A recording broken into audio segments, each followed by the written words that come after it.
하나님 말씀 우리 같이 보겠습니다. 하나님 말씀은 사도행전 21장 7절에서 14절까지 말씀입니다. 신약성경 224페이지에 있습니다. 우리 한 목소리로 같이 7절부터 읽겠습니다. 두로를 떠나 항해를 다 마치고 돌레마이에 이르러 형제들에게 안부를 묻고 그들과 함께 하루를 있다가 이튿날 떠나 가이사랴에 이르러 7 집사 중 하나인 전도자 빌립의 집에 들어가서 머무르니라. 그에게 딸 넷이 있으니 처녀로 예언하는 자라. 여러 날 머물러 있더니 아가보라 하는 한 선지자가 유대로부터 내려와 우리에게 와서 바울의 띠를 가져다가 자기 수족을 잡아매고 말하기를 성령이 말씀하시되 예루살렘에서 유대인들이 이같이 이 띠 임자를 결박하여 이방인의 손에 넘겨주리라 하거늘 우리가 그 말을 듣고 그곳 사람들과 더불어 바울에게 예루살렘으로 올라가지 말라 권하니 바울이 대답하되 여러분이 어찌하여 울어 내 마음을 상하게 하느냐.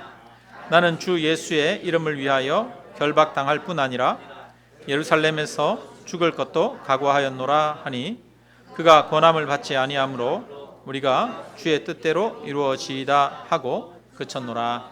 아멘. 바울이 지금 이제 예루살렘으로 가는 여정 가운데 있습니다.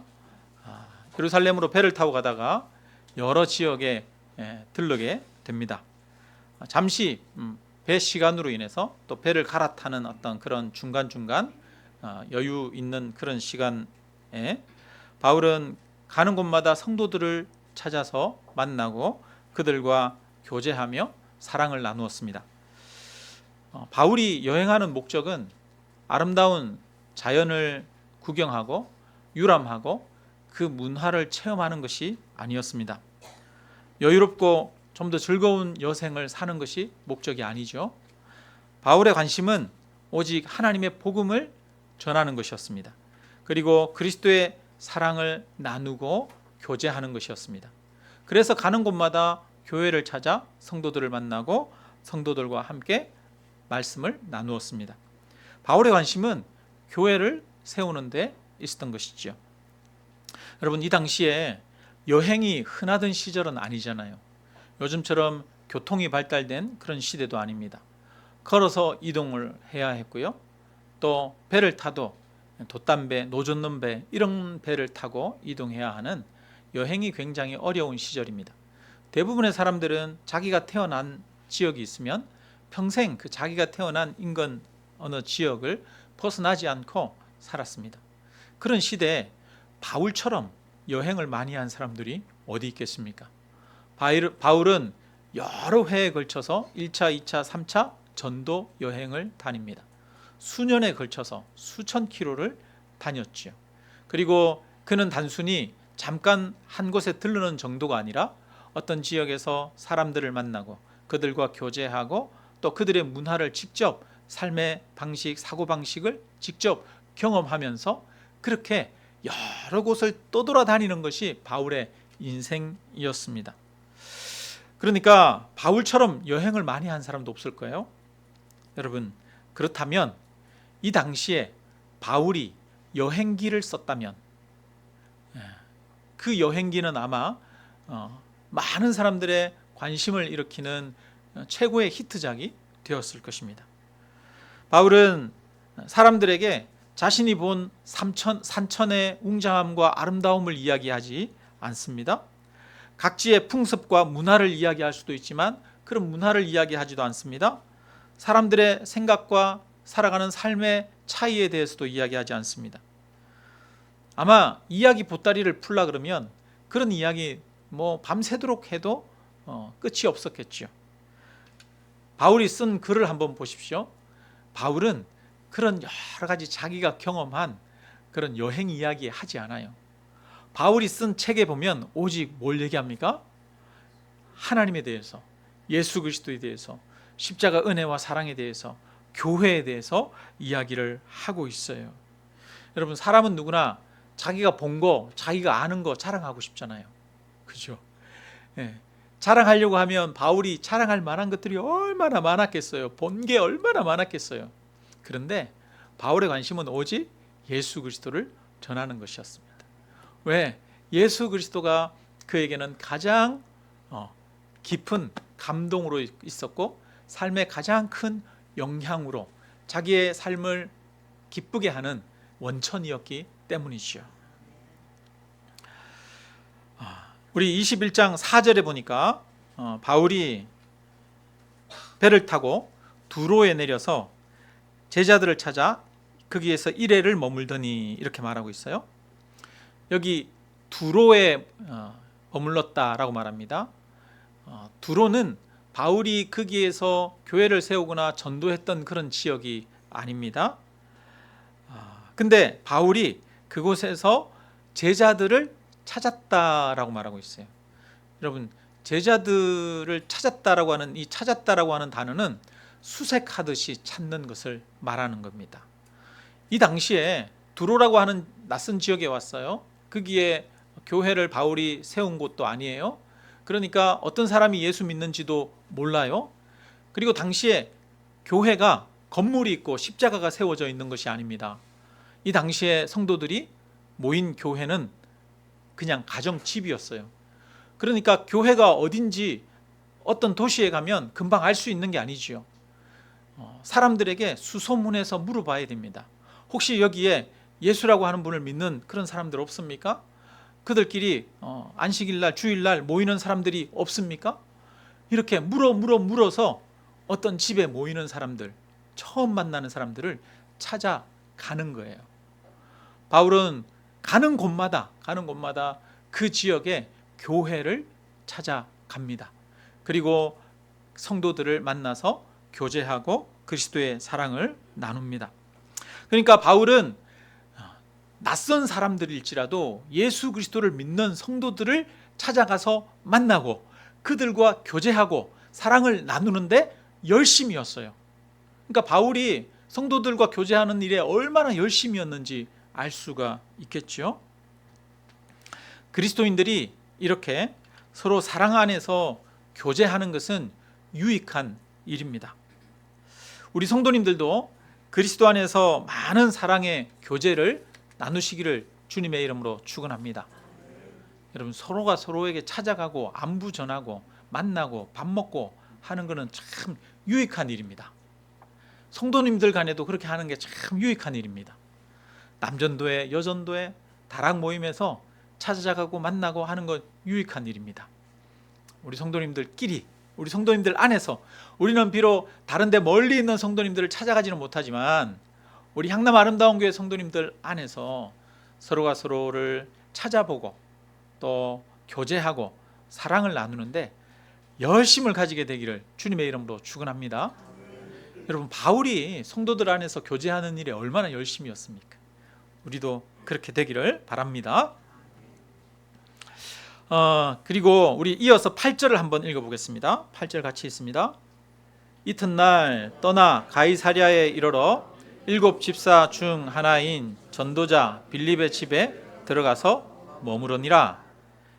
이제 바울이 가이사랴라고 하는 곳에 들르게 되었습니다. 근데 거기에서 빌립의 집에 머물렀다라고 하는 내용입니다. 근데 이 구절이 그냥 평범한 여정을 설명하는 구절인 것 같지만 사실은 바울과 빌립의 관계를 알고 보면 이 구절은 굉장히 감동이 되는 그런 구절입니다. 여러분, 혹시 바울과 빌립의 관계에 대해서 좀 아십니까? 사도행전 6장에 보면은 이 빌립에 대한 이야기가 나오는데요. 예루살렘 교회에 성도들이 많아지고 그러면서 어떤 사람은 구제를 받고 어떤 사람은 구제를 못 받아요. 도움을 못 받아요. 그래서 교회 여러 일을 감당하는 사람들이 부족해요. 그때 교회가 집사님 7명을 세우죠. 7명의 집사. 근데 그 7명의 집사 중에 한 분이 빌립이었어요. 그리고 그 7명 중에 또 다른 유명한 사람이 한 명 있습니다. 스데반이라고 하는 분이죠. 그러니까 사도행전 6장에 7명의 집사를 세우는 일이 나오고요. 사도행전 7장에 가면 그 7명의 집사들 중에 스데반 집사가 돌에 맞아 박해를 받아서 죽는 장면이 나옵니다. 그런데 그때 가장 앞장섰던 사람이 누구냐? 바울. 이전에는 사울이라고 불렀죠. 사울이라고 하는 사람이에요. 이 스데반 집사님은 빌립에게 있어서는 같이 교회를 섬기는 중력자로서, 동력자로서 굉장히 친밀한 그런 사이였을 것입니다. 그리고 그 이후에 보면 이 8장에 가면은 사울이 교회를 박해하는 내용이 나옵니다. 예루살렘 교회가 대대적인 박해를 받게 돼요. 그래서 성도님들이 더 이상 예루살렘에 살 수 없어서 많은 성도님들이 다른 곳으로 떠납니다. 이때 예루살렘에 살 수 없어서 떠났던 사람 중에 한 명이 누구? 빌립입니다. 여러분, 자기 재산이나 삶의 터전이 예루살렘에 있잖아요. 그런데 삶의 터전, 재산을 버려두고 다른 곳으로 떠나야 했어요. 그래서 떠나면서 이 빌립이 사마리아 성에 들러서 복음을 전하고, 그 다음에 에디오피아 내시를 만나서 복음을 전하게 되는 그런 내용이 8장에 나옵니다. 그러니까 이 바울은 빌립에게 있어서 경제적인 손해, 살아오면서 어쩌면 가장 큰 경제적인 고통을 끼쳤던 사람 중에 한 명일 수 있어요. 자, 그리고 나서 이제 20년이 넘었어요. 20년이 넘었는데 가이사랴라고 하는 곳에 빌립이 정착해서 살았던 것 같습니다. 그런데 그 가이사랴라고 하는 곳에 바울이 오면서 빌립의 집에 들어가서 빌립이랑 같이 머무르는 거예요. 친한 동료를 죽였던 사람이에요. 뿐만 아니라 경제적인 손해를 심각하게 끼쳤던 사람이에요. 만약에 여러분, 우리 같으면 같은 성도라는 이유로 그런 사람들과 교제하고 그런 사람들을 우리 집에 모셔서 극진히 대접하겠습니까? 어때요? 저라면 잘 안 볼 것 같아요. 잘 안 볼 것 같아요. 세상에서는 이런 일이 없죠. 여러분, 원수가 서로 같이 얼굴을 대하고 한 집에 머무르는 일이 세상에는 없죠. 이 당시에 손님이 우리 집에 오면은요, 여기에는 손님을 극진히 대접하는 그런 문화예요. 우리 집에 있는 거 없는 거 제일 좋은 것들을 꺼내서 대접합니다. 묻지도 따지지도 않고 잠자리를 제공해주고 돌보아 줍니다. 이게 이 환대의 문화예요. 손님이 왔을 때 대접하는 문화입니다. 그러니까 바울이 빌립의 집에 갔을 때 빌립은 이 바울에게 가장 좋은 것을 주고 가장 좋은 잠자리를 주고 극진히 대접을 했다는 거예요. 20년 전에 친구를 죽였던 사람이고 20년 전에 경제적인 손해를 심각하게 끼쳤던 사람인데 그를 극진히 대접하고 있어요. 여러분, 이런 일이 예수 그리스도 안에서는 일어나게 될 수도 있는 줄로 믿습니다. 만약에 예수님이 없었다면 빌립에게 있어서 바울은 절대로 만나고 싶지 않은 사람이죠. 뿐만 아니라 바울 입장에서도 참 빌립은 만나기 부담스러운 사람이에요. 내 자신의 과거의 큰 잘못을 알고 있는 사람이잖아요. 그런데 예수 그리스도의 복음은 바울로 하여금 빌립을 방문해서 그의 집에 머물고 교제하고 관계를 회복하고 사랑하도록 만들었습니다. 잠언 16장 7절에 보니까 이렇게 말합니다. 사람의 행위가 여호와를 기쁘시게 하면 그 사람의 원수라도 그로 더불어 화목하게 하시느니라. 사람의 행위가 누구를 기쁘게 하면, 여호와를 기쁘게 하면 그 사람의 원수라도 화목하게 된다는 거예요. 여러분, 하나님을 기쁘시게 할 때 깨어졌던 원수 관계도 회복하게 하신다는 거예요. 깨어진 인간관계가 회복되는 길은 그 인간관계를 회복하기 위해서 그 사람에게 노력하는 데 있는 것이 아니라는 거예요. 어떻게 해야 된다고요? 하나님을 기쁘시게 해야 된다는 거예요. 이 말은 무슨 말입니까? 내가 하나님과의 관계가 회복이 되면 사람과의 관계도 회복이 된다는 거예요. 우리는 누군가 관계가 깨졌을 때 저 사람과 관계를 회복하려고 하는 경향이 많습니다. 그 사람의 문제, 내 문제라고 생각해서 서로 간의 관계를 회복하려고 하죠.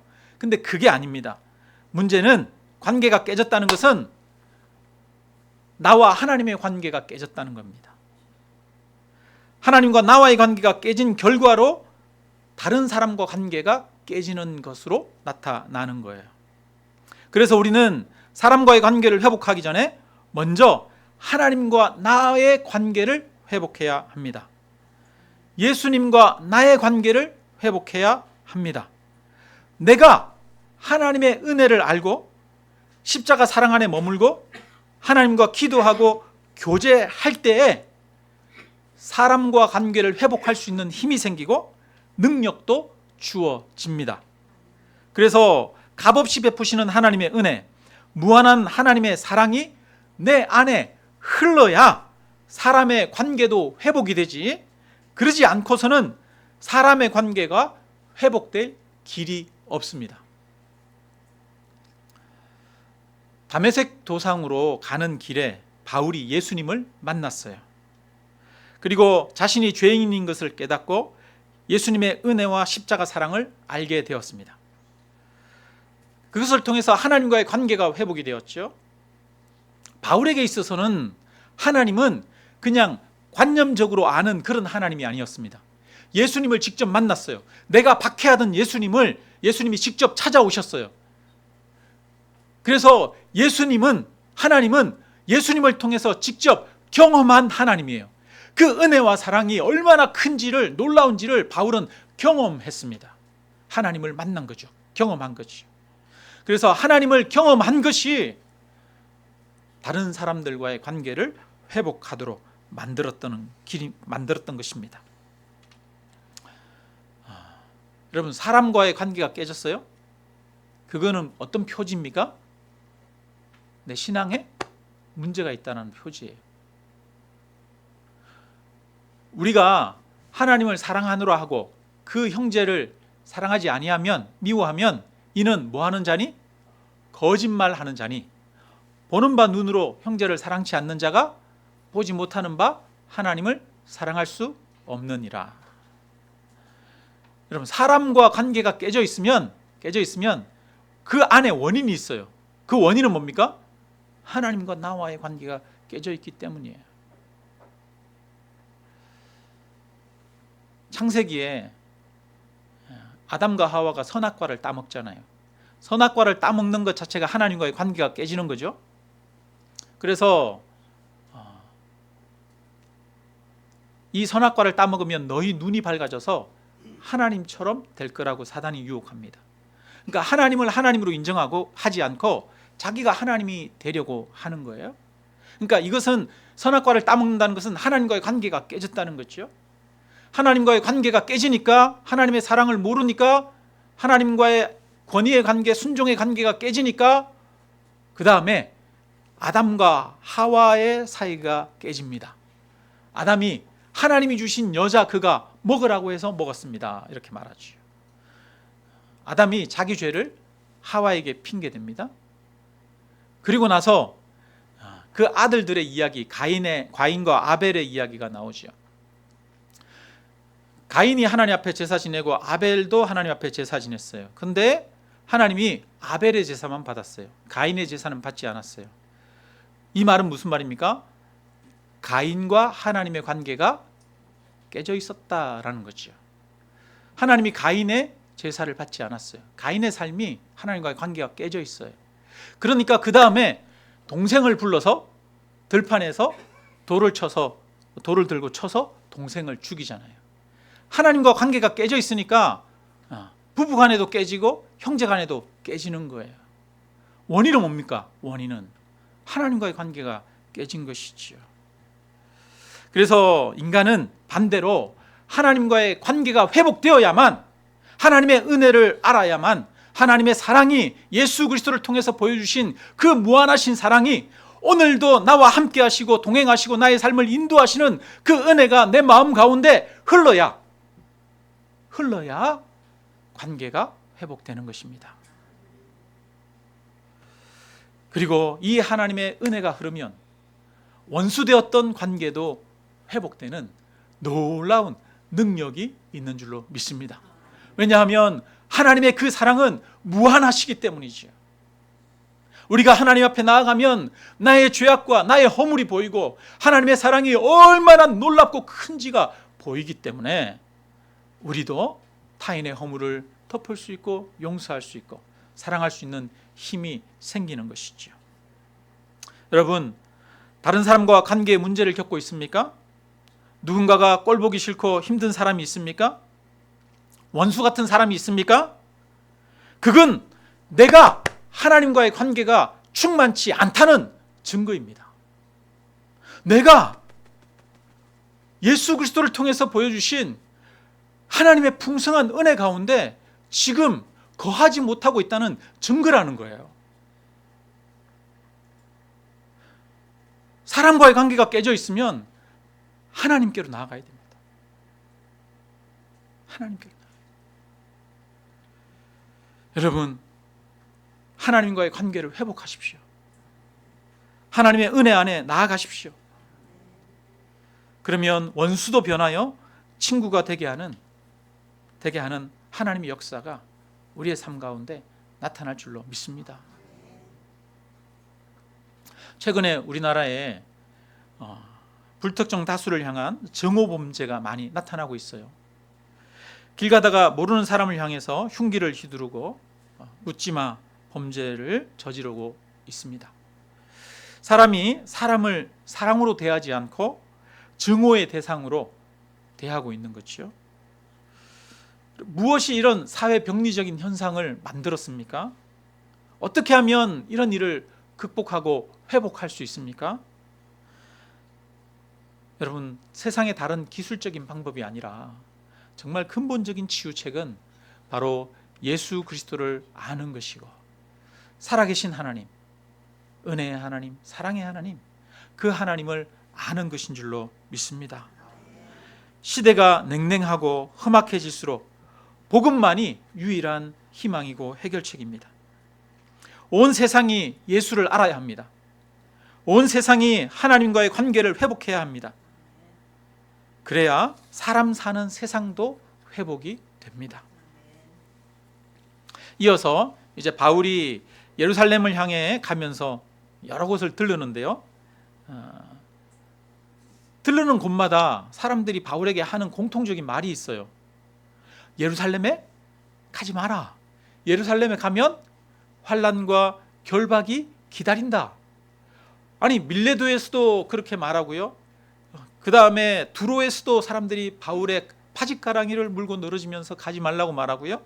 여기 가이사랴에서도 바울한테 예루살렘 가지 마세요. 가면 큰일 납니다. 그러는 거예요. 여기 보니까 한 아가보라고 하는 한 선지자가 유대에서부터 내려왔어요. 가이사랴까지 바울이 있다는 얘기를 듣고. 근데 이 선지자에게 하나님의 성령이 말씀하셨습니다. 그래서 바울의 허리띠를 가지고 가서 그 띠로 이 손목을 묶고 발목을 묶고 나서 이 띠 임자가 예루살렘에 가면 이렇게 결박당해서 이방인들에게 넘겨질 것입니다. 이렇게 말합니다. 이걸 누가 알게 하셨다는 거예요? 성령께서 알게 하셨다는 거예요. 성령께서 바울이 앞으로 고난당할 것을 알게 하셨습니다. 그래서 사람들이 바울의 바짓가랑이를 잡고 늘어지면서 가지 마세요, 가지 마세요 말하고 있어요. 여러분, 사람들이 바울을 설득합니다. 지금 가시면 교회는 어떡합니까? 아직 교회는 미약합니다. 하나님의 말씀을 더 배워야 합니다. 그리고 지금 예루살렘 말고 가는 것 말고 좀 안정적이 되면 그때 예루살렘 갈 수도 있잖아요. 다음에 가면 되잖아요. 충분히 여러 가지 설득할 수 있는 그런 논리가 있겠죠. 그래서 사람들이 애원하듯이 울면서 권면합니다. 그러자 바울도 마음이 아팠어요. 바울이 대답합니다. 여러분이 어찌하여 울어 내 마음을 상하게 하느냐? 나는 주 예수의 이름을 위하여 결박당할 뿐 아니라 예루살렘에서도 죽을 것을 각오하였노라. 두 의견이 엇갈립니다. 한쪽은 가지 말라 그러고 안 가는 게 하나님의 뜻이라 그러고, 한쪽은 가는 게 하나님의 뜻이라고 그렇게 얘기해요. 그런데 여러분, 둘 다 기도하는 사람이죠. 둘 다 하나님의 은혜와 사랑 안에 있는 사람들이에요. 하나님과 교제하는 사람들이고 예수 믿는 사람들이에요. 그런데 한쪽은 가지 말라 그러고 한쪽은 가야 된다 그러고 서로 의견이 다른 거예요. 여러분, 우리가 함께 신앙생활을 하는데도 뿐만 아니라 기도하는 사람이고 정말 하나님을 믿는 신실한 사람임에도 불구하고 서로가 의견이 이렇게 다를 때가 있어요. 여러분, 교회 안에도 이렇게 의견이 다를 때가 있습니까? 없습니까? 교회 안에도 이런 경우가 충분히 있을 수 있어요. 그러면 서로 이렇게 생각이 다를 때 누가 하나님의 뜻을 제대로 알고 있는 것입니까? 우선적으로 우리는 누구나 하나님의 뜻을 100% 다 분별하지 못한다는 것을 인정해야 할 것입니다. 아마 바울이라고 해서 100% 하나님의 뜻을 다 분별하지는 못했을 것입니다. 바울이 가는 곳마다 환난과 결박이 있다고 예언했던 성도님들도 모두 하나님을 믿는 사람들이고 성령의 인도하심을 받는 사람들이었습니다. 바울을 막았던 사람들도 예수님을 믿는 사람들이고 기도하는 사람들입니다. 그런데 바울의 입장은 달랐다는 것이죠. 여기서 우리는 누가 옳았다거나 누가 틀렸다는 것에 초점을 두지 않고 이런 상황 속에서 성도들과 교회가 어떻게 반응하고 결정했는지를 살펴보기를 원합니다. 이들은 서로가 의견이 달랐을 때 이것 때문에 서로 싸우지 않았다는 거예요. 여러분, 서로 의견이 다르면 서로 의견 다른 것 때문에 서로 미워하고 서로 원망하는 경우가 있어요. 교회 주방에서 요리하다가 오이를 5cm로 잘라야 된다, 3cm로 잘라야 된다, 깍두기를 얇게 잘라야 된다, 크게 잘라야 된다, 이거 가지고 싸우는 경우도 있어요. 여러분, 참기름을 써야 된다, 들기름을 써야 된다, 이거 가지고 싸우고 난리가 나는 경우가 있어요. 그런 것 때문에 교회가 갈라지기도 한대요. 여러분, 사람이 작은 일에 감정적이 되고 또 그 감정이 또 격해지면 싸우게 되고 그게 나중에 큰 문제가 되기도 하죠.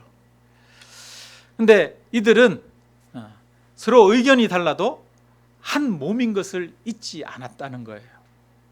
그리고 간곡히 만류하고 거절한 만큼이나 또 간절히 마음을 모아서 바울을 위해서 기도해 주었습니다. 우리가 서로 의견이 다르고 주장이 다를 때 우리 마음에 자신의 옳음을 주장하려고 하거나 분노가 일어나는지를 살펴야 합니다. 의견이 다를 때 분노가 일어나거나 자기의 옳음을 끝까지 주장하려 한다면 그거는 잘못된 것입니다. 우리는 비록 서로 의견이 달라도 그것이 사랑과 기도로 이어지도록 해야 합니다. 여기 가이사랴에서 성도들이 바울과 의견이 달랐어요. 그런데 오히려 그들은 밀레도에서도 그렇고요, 바닷가에서 모래사장에서 무릎 꿇고 서로를 위해서 울면서 부둥켜 안고 위에서 기도해 주고 있죠. 그래서 의견이 달라도 사랑하는 마음, 서로를 위해서 기도하는 마음을 잃지 않아야겠습니다. 그리고 바울은 끝끝내 예루살렘으로 가는 길을 선택했어요. 여러분, 결국은 어떤 선택은 자기가 하는 것이죠. 바울이 가는 결정은 바울 자기가 하는 거예요. 그죠? 근데 바울이 이렇게 예루살렘으로 가기로 결정할 수 있었던 이유가 있죠. 왜 그렇겠습니까? 사람들의 여러 의견도 중요해요. 바울이 사람들의 권면을 듣지 못하는 그런 사람 아닙니다. 바울은 사람들의 권면을 잘 귀담아 듣기도 하는 사람이에요. 그런데 바울은 사람들의 권면을 듣기도 하지만 하나님의 인도하심을 따르는 사람이었어요. 그는 평소에 하나님과 교제하는 사람이었고 또 하나님의 음성을 듣고 움직이는 그런 사람이었죠. 그러니까 바울은 하나님과 직접 교제하는 삶을 살았어요. 하나님이 바울에게 확신을 주신 것이죠. 예루살렘에 가고 또 이후에 로마도 방문해야 할 것을 하나님이 바울에게 확신을 주신 것이죠. 바울이 이처럼 많은 사람들의 반대에도 불구하고 그의 길을 갈 수 있었던 것은 그가 하나님과 교제하는 사람, 하나님의 개인적으로 항상 하나님의 음성을 듣는 사람이었기 때문이라는 거예요. 그러니까 우리에게도 내적 확신이 있어야 되는 거예요. 내적으로 각자가 하나님의 인도하심이라고 하는 깨달음이 있어야 할 줄로 믿습니다. 여러분, 그러기 위해서는 우리가 어떤 큰 인생의 문제가 있으면 그 문제에서 하나님 어떻게 해야 됩니까? 이렇게 해야 됩니까? 저렇게 해야 됩니까? 하나님 이 사업을 해야 됩니까? 말아야 됩니까? 이쪽으로 가야 됩니까? 저쪽으로 가야 됩니까? 우리 기도하잖아요. 여러분, 그렇게 기도할 때 하나님이 동쪽으로 가라 이렇게 하나님이 응답하십니까? 안 하십니까? 아유, 하나님이 잘 응답하네요. 이렇게 해야 될지 저렇게 해야 될지 기도하는데도 응답을 안 해요. 참 하나님의 뜻을 분별하기 어려울 때가 참 많이 있어요. 그런데 사람들의 성향은 어떻습니까? 어떤 큰 일이 있으면 그 문제를 놓고 하나님 앞에 빡시게 기도합니다. 하나님 어떻게 해야 됩니까? 보여주십시오. 알게 해주십시오. 가르쳐 주십시오. 빡시게 기도해요. 근데 그게 중요한 게 아니라는 거예요. 물론 때로는 어떤 문제를 놓고 하나님의 인도하심이 보일 때까지 끝까지 그 앞에서 정말 기도하면서 무릎 꿇고 나아가는 일이 필요합니다. 내가 먼저 움직이는 게 아니라 하나님의 분명한 인도하심이 드러날 때까지 기다리는 것이 때로는 필요합니다. 때로는 필요해요. 그런데 우리는 평소에 하나님과 관계 속에서 친밀한 교제를 나누어야 된다는 거죠. 바울은 특별한 문제만 놓고 막 기도하는 사람 아니잖아요. 날마다 하나님 앞에 기도하는 사람이었잖아요. 하나님의 인도하심을 구하는 사람이었습니다. 하나님 어떻게 하는 것이 옳습니까? 하나님 오늘 가서는 어떤 말씀을 전해야 합니까? 하나님 이런 일이 일어났는데 하나님 이 일을 어떻게 해결해야 됩니까? 제가 교회 리더로서 어떻게 해야 합니까? 하나님 앞에 자신의 삶을 놓고 항상 하나님을 의지하는 사람이었습니다. 항상 하나님과 친밀하게 교제하면서 하나님의 인도하심을 날마다 구하는 사람이었습니다. 그러니까 그는 항상 하나님과 친밀한 교제 가운데서 큰 일을 놓고도 하나님의 인도하심, 하나님의 뜻이 무엇인지 분명히 내적으로 확신하고 있었던 거죠. 그래서 많은 사람들의 반대에도 불구하고 고난의 길을 선택하고 갈 수 있었던 겁니다. 여러분, 우리 모두가 날마다 하나님과의 깊은 교제 가운데, 하나님과의 관계 가운데 나아가기를 주님의 이름으로 축원합니다. 큰 일이 아니라 내 인생 안에 있는 매일매일의 삶에 하나님의 인도하심을 구하고 하나님과 기도하고 소통하면서 걸어가는 그런 우리가 되기를 주님의 이름으로 축원합니다. 사람들과의 관계 속에서, 가족과의 관계 속에서 하나님 어떻게 하면 좋습니까? 하나님 어떻게 할까요? 이렇게 묻는 삶을 살아갈 때 하나님이 큰 일들 속에서도 우리에게 인도하심의 길들을 확신을 주시고 보여주실 줄로 믿습니다. 자, 근데 결국은 바울이 선택한 길이 옳았지요. 하나님이 인도하시는 길이었습니다. 많은 사람들이 하나님의 뜻이라고 생각했는데 그게 아닌 경우가 있어요. 그렇죠? 다수가 이게 옳다고 생각하는데도 그게 아닌 경우도 있어요. 많은 사람들이 바울의 파직가랑이를 붙들고 막았는데 그것이 옳지 않았어요. 왜 그럴까요? 왜? 사람들은 어떤 생각을 가지고 있냐면 이게 하나님의 뜻이 맞다면 막힘없이 일이 술술 풀어져야 되고 어려움이 없고 편안하고 만족스러워야 한다라고 생각하는 경향이 있어요. 그런 경향이 있지 않습니까? 우리가 어떤 사업을 할 때 하나님 이게 하나님의 뜻입니까? 하나님 이게 하나님의 뜻이거든. 순적히 일들이 풀어지도록 하나님 역사하여 주시옵소서 이럴 때가 있어요. 그죠? 하나님의 뜻은 막힘없이 줄줄 풀어진다고 생각하고 평안한 것이고 또 만족스러워야 한다라고 그렇게 우리는 은연중에 생각합니다. 어려워지고 힘들어지는 것은 하나님의 뜻이 아니라고 생각하는 경향이 있어요. 그런데 때로는 그렇지 않을 때도 있죠. 하나님의 뜻 가운데 이 요셉을 애굽의 노예로 팔아버리셨어요. 하나님의 뜻 가운데 모세를 애굽 왕궁에서 광야로 쫓아버리셨어요. 때로는 하나님이 우리로 하여금 평안한 길, 이익을 얻는 길, 만족한 길이 아니라 고난의 길로 인도하는 것일 때도 있다는 겁니다. 사는 것이 하나님의 뜻이 아니라 죽는 것이 하나님의 뜻일 때도 있어요. 바울은 지금 가이사랴에서 이 일을 겪으면서 지금 사람들의 만류를 지금 뿌리치고 있습니다. 근데 가이사랴라고 하는 곳이 참 묘해요. 마태복음 16장에 보면 예수님이 제자들에게 너희는 나를 누구라 하느냐 묻는 장면이 나와요. 그때 베드로가 주는 그리스도시요 살아계신 하나님의 아들입니다 이렇게 대답합니다. 그때 예수님이 바요나 시몬아 내가 복이 있다 이렇게 말하죠. 그리고 나서 비로소 제자들이 예수님을 하나님의 아들로 믿기 시작하자 예수님이 비로소 내가 십자가를 지고 고난받고 죽어야 한다는 것을 말씀하시기 시작했습니다. 그런데 예수님이 그 말씀을 시작하자마자 바울이 예수님을 막았으면서 나섭니다.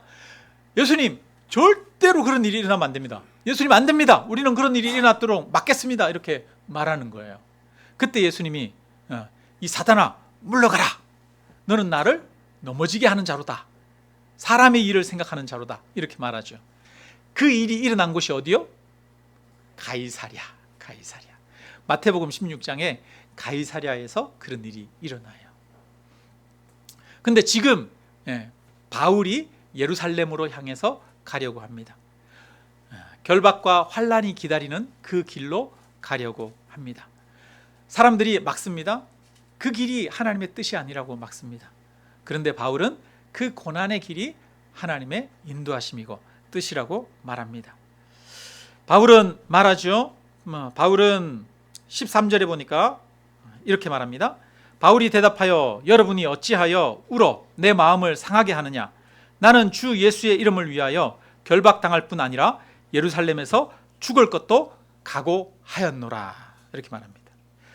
여러분 바울이 목적으로 하는 것은 자신의 평안함이 아니었습니다. 만족이 아니었고 이익이 아니었습니다. 바울이 목적으로 하는 것은 주 예수를 위해서 살아가는 것입니다. 주 예수를 위해서 살아가는 것이라면 내가 내 죽을 것도 각오하였다라고 말합니다.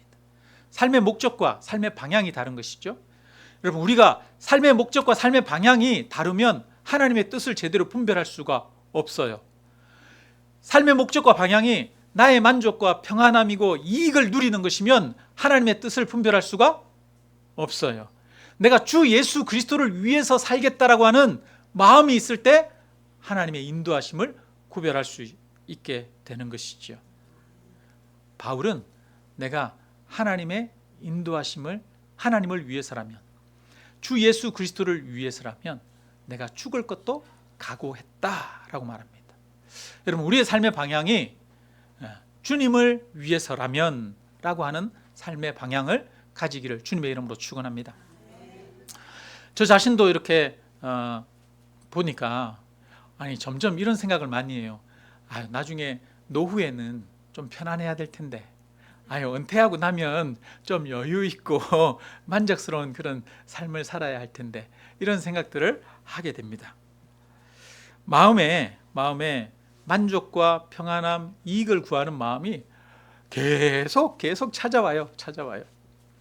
여러분 우리는 그렇지 않습니까? 우리 성도님들도 그렇잖아요. 우리 마음에 만족과 이익을 구하는, 평안을 구하는 마음이 계속 찾아오잖아요. 그죠?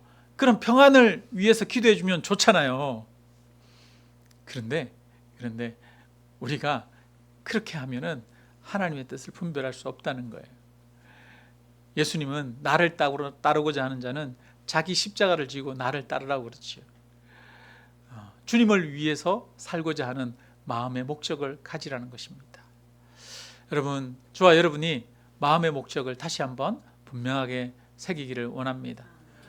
우리 인생은 여러분 이렇게 살아도 한평생이고 저렇게 살아도 한평생이고 죽는 거예요. 평안하고 만족하고 이렇게 살아도 여러분 길어야 100년이고 그렇습니다. 그런데 그 이후에 우리에게는 영원한 삶이 있죠. 여러분, 중요한 것은 이 땅에서 내가 편안하고 만족하고 그렇게 즐겁게 살아가는 것이 아니라 바로 그리스도를 위해서 살아가는 것이 영원한 삶을 준비하는 그런 삶인 줄로 믿습니다. 여러분 어떻습니까? 살아오면서 정말 내가 손해를 감내하고 내가 희생을 감내하고 내가 십자가를 지는 길을 가기로 결단하고 따랐던 그런 경험이 있습니까? 어떻습니까? 아니면 항상 무엇이 이익인가, 무엇이 유익인가 이것을 생각하면서 살았습니까?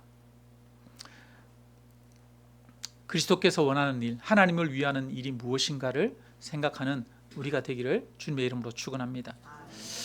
저도 이렇게 보니까 크게 제 인생에 보니까 제 인생 전부를 걸고 내가 하나님을 따르겠습니다라고 결단하며 어떤 길들을 선택했던 그런 몇몇 선택들이 있어요. 뭐 경제적인 손해를 감내하거나 여러 가지 사람들의 비난을 감내하거나 그러면서 어떤 선택들을 했던 그런 선택들이 있어요. 제 인생을 돌아보니까. 그런데 지금 돌아보니까 그런 선택들이 지금 보니까 하나도 손해가 아니었어요. 나는 십자가의 길을 걷는다고 생각하고 이 길이 나에게 손해라고 생각하고 내가 많은 사람들의 반대를 무릅쓰고 가는 길이라고 생각하고 십자가를 따르는 길이라고 생각했는데 지나고 보니까 아니 그게 나에게 유익이었고 나에게 은혜였고 기쁨이었어요. 시간이 지나 보니까 그렇더라는 거예요. 우리가 평안과 만족이 아니라 고난도 무릅쓰고 하나님의 뜻을 구하고 주님을 위해서 살기로 다짐하는 그런 저와 여러분 되심으로 하나님이 주시는 뜻을 바르게 분별하며 순종하며 나아가는 우리 모두가 되시기를 주님의 이름으로 축원합니다. 우리 함께 찬양 드리겠습니다. 461장 함께 찬양 드리고 함께 기도하겠습니다.